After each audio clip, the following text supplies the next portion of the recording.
नमस्कार दोस्तों, EP online study में आप सभी का स्वागत है।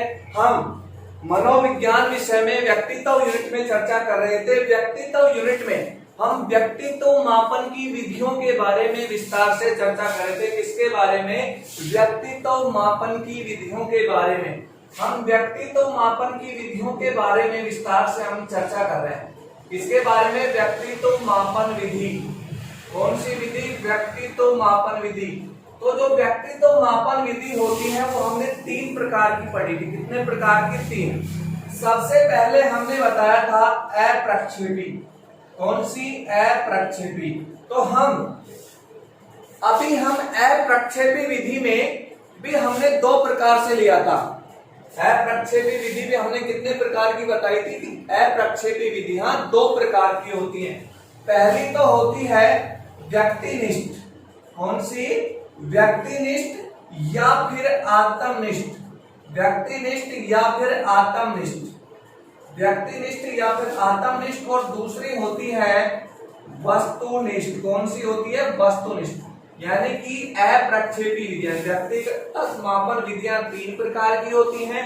अप्रक्षेपी, प्रक्षेपी और मनोविश्लेषण। तीसरी होती है मनोविश्लेषण विधियां। मनोविश्लेषण विधियां ये 3 प्रकार की होती है। हमने पिछले वीडियो में पढ़ा था। हम इन तीनों में से पहली विधि अप्रक्षेपी विधि में भी पढ़ रहे थे कि अप्रक्षेपी विधि 2 प्रकार की होती है। पहली व्यक्तिनिष्ठ या आत्मनिष्ठ और दूसरी वस्तुनिष्ठ। तो पिछले वीडियो में हमने व्यक्तिनिष्ठ और आत्मनिष्ठ के बारे में विस्तार से चर्चा कर ली थी। आज हम जिस विधि के बारे में चर्चा करेंगे, अप्रक्षेपी विधि की जो दूसरा प्रकार है वस्तुनिष्ठ। आज हम इस विधि के बारे में चर्चा करेंगे। तो आज हम लेते हैं वस्तुनिष्ठ विधि, जो अप्रक्षेपी विधि का क्या है? प्रकार है। अप्रक्षेपी विधि का क्या है? प्रकार है। तो हम किस विधि के बारे में? वस्तुनिष्ठ। वस्तुनिष्ठ विधि। तो वस्तुनिष्ठ विधि होती क्या है कि वस्तुनिष्ठ विधि में व्यक्तित्व का परीक्षण, किसमें? वस्तुनिष्ठ विधि में व्यक्तित्व का परीक्षण व्यक्ति स्वयं भी कर सकता है और दूसरों के द्वारा भी किया जा सकता है। यानी कि क्या होता है? व्यक्ति स्वयं भी इसमें कर सकता है और दूसरों के द्वारा भी इसमें हम क्या कर सकते हैं? व्यक्तित्व का मापन। यानी इसमें हम स्वयं भी अपना व्यक्तित्व परीक्षण कर सकते हैं या फिर कोई दूसरा व्यक्ति भी हमारा इसमें क्या कर सकता है? व्यक्तित्व परीक्षण। आत्मनिष्ठ या व्यक्तिनिष्ठ में तो हम केवल स्वयं अपना क्या कर सकते थे? परीक्षण कर सकते थे। लेकिन जो वस्तुनिष्ठ विधि होती है, इसमें हम परीक्षण स्वयं या दूसरों के द्वारा भी हमारा क्या किया जा सकता है? परीक्षण किया जा सकता है। तो ये बात क्लियर हो गई कि वस्तुनिष्ठ विधि में परीक्षण हम किसी भी प्रकार कर सकते हैं, स्वयं के द्वारा या फिर दूसरों के द्वारा।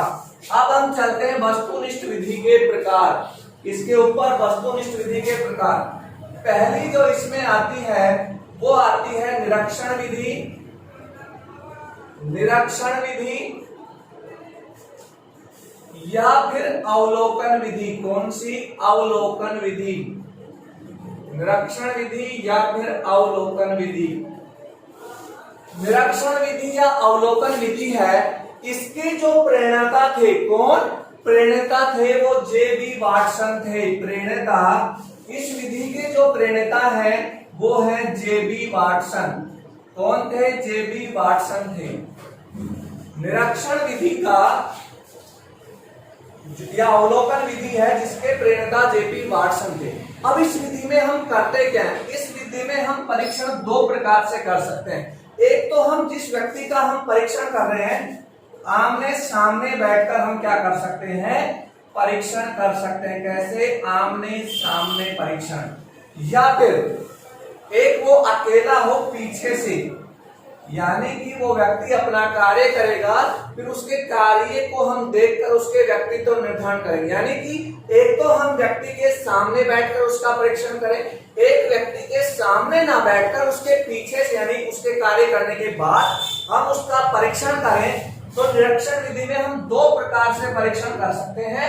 एक तो आमने सामने बैठकर एक व्यक्ति अपना कार्य करेगा, बाद में हम उसके कार्य को देखकर क्या करेंगे, उसके व्यक्तित्व का हम डिसाइड करेंगे कि इसका व्यक्तित्व किस प्रकार का है। तो पहली विधि निरीक्षण या अवलोकन विधि, इसके जो प्रणेता थे वो थे जेबी वाटसन। इसमें हम जो व्यक्तित्व परीक्षण करते हैं वो दो प्रकार से करते हैं, एक तो आमने सामने जिसको हम निरंतर परीक्षण भी बोल सकते हैं, और दूसरा हम आमने सामने ना बैठकर करें उसको हम अनियंत्रित परीक्षण भी बोल सकते हैं। तो ये पहला था निरीक्षण या अवलोकन विधि। अब बात करें हम इसी में दूसरी विधि, दूसरी जो विधि आती है इसमें वो आती है समाजमिति। कौन सी आती है, समाजमिति विधि। दूसरी जो विधि आएगी समाजमिति विधि। जो समाजमिति विधि थी, कौन सी विधि, समाजमिति विधि थी। इस विधि के जो प्रणेता थे, किसके, समाजमिति विधि के जो प्रणेता थे वो जे.एल. मोरेनो थे। कौन थे, जे.एल. मोरेनो। यानी कि समाजमिति विधि का जो थ्योरी दिया, समाजमिति के जो प्रणेता है वो कौन है, जे.एल. मोरेनो ने समाजमिति विधि दी। अब इस विधि में हम करते क्या है, जैसा इसके नाम से स्पष्ट है, इसमें हम जो करते हैं व्यक्ति के सामाजिक व्यवहार का क्या करते हैं, परीक्षण करते हैं। यानी कि इस विधि में हम व्यक्ति के सामाजिक क्षेत्र का क्या करते हैं, सामाजिक क्षेत्र का अध्ययन करते हैं। उसके आधार पर हम व्यक्तित्व को क्या करेंगे, डिसाइड करेंगे कि व्यक्ति का अपना सामाजिक व्यवहार कैसा है। किस विधि में, समाजमिति विधि में हम केवल व्यक्ति के सामाजिक व्यवहार का अध्ययन करते हैं। इसमें समाजमिति में, समाजमिति विधि के प्रणेता थे जे.एल. मोरेनो, तथा समाजमिति जो विधि है इसमें हम केवल व्यक्ति के सामाजिक व्यवहार की क्या करते हैं, चर्चा करते हैं। बात करें हम इसकी तीसरी विधि की, तीसरी विधि आती है व्यक्तित्व परीक्षण। कौन सा,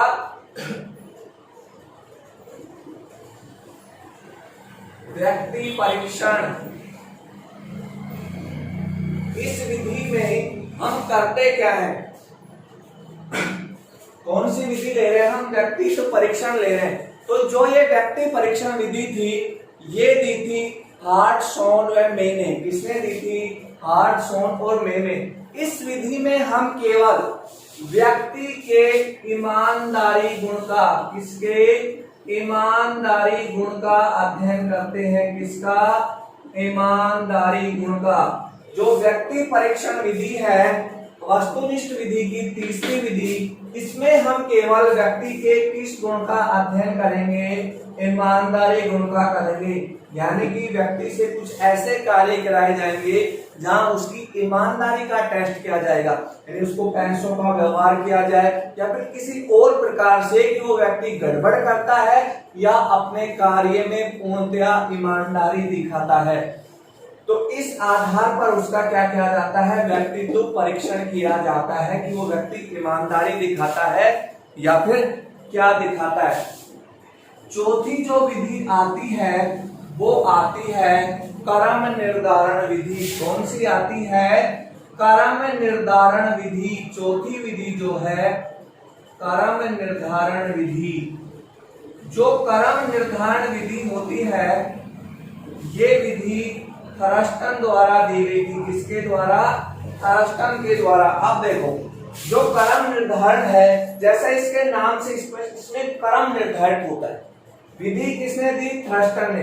कर्म निर्धारण मतलब इसमें व्यक्तित्व के, यानी कि इस विधि में हम संपूर्ण व्यक्तित्व का, इसका संपूर्ण व्यक्तित्व का परीक्षण करते हैं, यानी संपूर्ण व्यक्तित्व के बारे में अध्ययन करते हैं। कर्म निर्धारण विधि में करीब 6-7 पद होते हैं। कितने पद, 6-7 पद होते हैं, और इन पदों के आधार पर व्यक्ति के समस्त व्यक्तित्व का हम क्या करेंगे, अध्ययन करेंगे। कौन सी विधि में, कर्म निर्धारण विधि में। कर्म निर्धारण विधि थी जो किसने दी थी, थर्स्टन ने दी थी, और इसमें 6 या 7 पद होते हैं। और क्रम निर्धारण विधि में हम संपूर्ण व्यक्तित्व का क्या करते हैं, अध्ययन करते हैं। अब इसका जो पांचवी वस्तुनिष्ठ की पांचवी और आखिरी जो विधि आती है वो आती है शारीरिक परीक्षण। कौन सी आती है, शारीरिक परीक्षण। यानी कि जो पांचवी विधि है वो है शारीरिक परीक्षण।